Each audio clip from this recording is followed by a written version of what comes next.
Invité maintenant, c'est vous, Andrew Libovic. Bonjour à vous. Vous êtes attaché à l'unité de recherche sur les conflits auprès du think tank néerlandais Cligondale. Merci de prendre quelques instants pour répondre à nos questions. Vous avez entendu à l'instant les dernières informations communiquées un peu plus tôt par Wassim Nasr, qui nous expliquait aussi que l'armée avait riposté. A-t-elle aujourd'hui les moyens de reprendre la main sur l'ensemble du territoire malien ? Ce qui est clair en ce moment, c'est que l'armée était mieux préparée qu'avant. Certainement, l'élément de la surprise qui existait le 25 avril n'était pas le cas aujourd'hui. Le gouvernement, mais aussi les forces russes, ont été dans une position de riposter, comme vous avez évoqué. Mais à la fois, ça montre à quel niveau il y a toujours une capacité de l'un côté des groupes armés de se coordonner entre eux et de se focaliser sur les cibles stratégiques, les villes d'Agador et Anafis, mais aussi les points forts au centre du Mali, comme Sofara, comme Kokoro, comme Konna, qui sont quand même les lieux stratégiques pour le pays, et aussi, comme évoqué Wassim Nasser, pour pas seulement les forces armées, mais aussi pour les DOSO. Donc, ça montre que la situation n'a pas vraiment trop changé, mais que les groupes armés de notre côté ont toujours la capacité de faire des attentats d'envergure et coordonnés, mais aussi qui n'ont pas les moyens de battre totalement les forces armées maliennes et russes.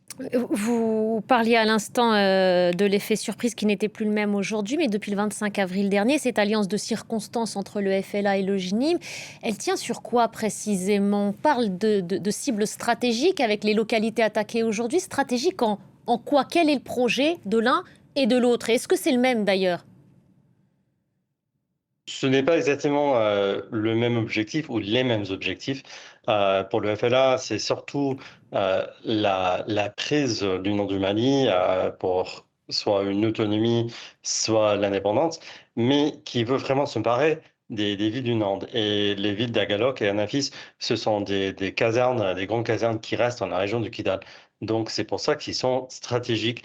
Mais pour le Jinim, qui a un combat qui est plus large, qui n'est pas seulement focalisé sur le nord du Mali ou l'Azawad, mais plutôt sur l'EP et la région même, et qui est focalisé plutôt sur le charia, parmi d'autres objectifs.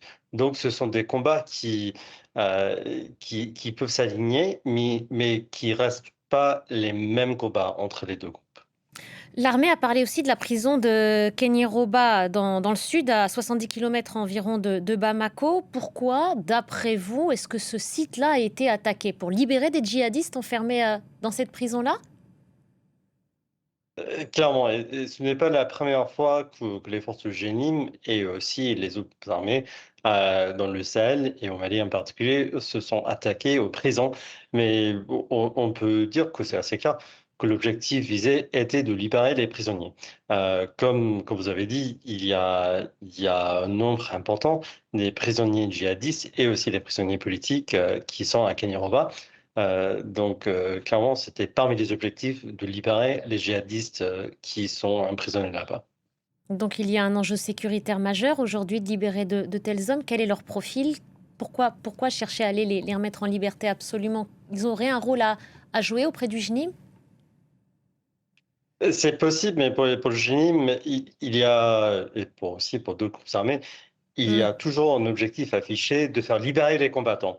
Parce que pour eux, ils ont une obligation, un devoir envers eux, et aussi pour essayer parmi, par exemple, pas seulement les combattants, mais aussi les dirigeants, qui sont là, les commandants, qui peuvent apporter les connaissances importantes pour le groupe. Mais la priorité, c'est vraiment ce devoir envers les combattants de les faire libérer, soit par les négociations, soit par la force des armes. On parlait tout à l'heure de l'armée, de sa possibilité de reprendre les choses en main. Elle communique en tous les cas en tentant de rassurer, en disant maîtriser le territoire. Mais est-ce qu'elle peut toujours compter sur le soutien des Russes, cette même armée ? On sait qu'en avril dernier, un accord avait été conclu avec les Russes pour les pousser à quitter Kidal.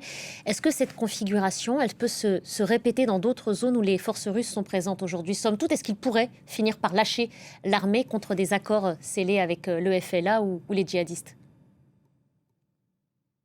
Alors, tout est possible, mais depuis le 25 avril, la Russie a montré et aussi a revendiqué en public cette volonté de poursuivre le combat, de continuer à combattre à côté du gouvernement du Mali.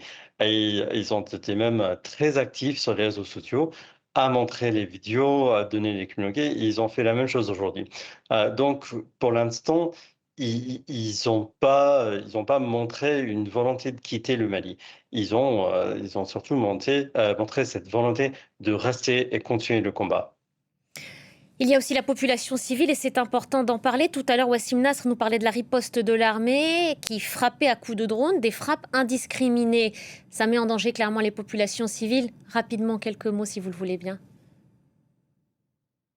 Les civils sont toujours menacés par les groupes armés, mais aussi par le gouvernement. Mm. Et ce qu'on a pu constater aujourd'hui et aussi dans d'autres incidents, c'est que pour les drones, les civils sont très souvent ciblés et que parfois les forces gouvernementales et russes ne prennent pas soin toujours de vérifier que les cibles sont bel et bien les cibles militaires et pas les civils. Et en une seconde, ce conflit est donc parti pour durer dans le temps. Oui, ça va durer, ça va continuer, malheureusement. Merci beaucoup, Andrew Lebovitch. Merci d'avoir pris le temps de répondre à nos questions. L'Iran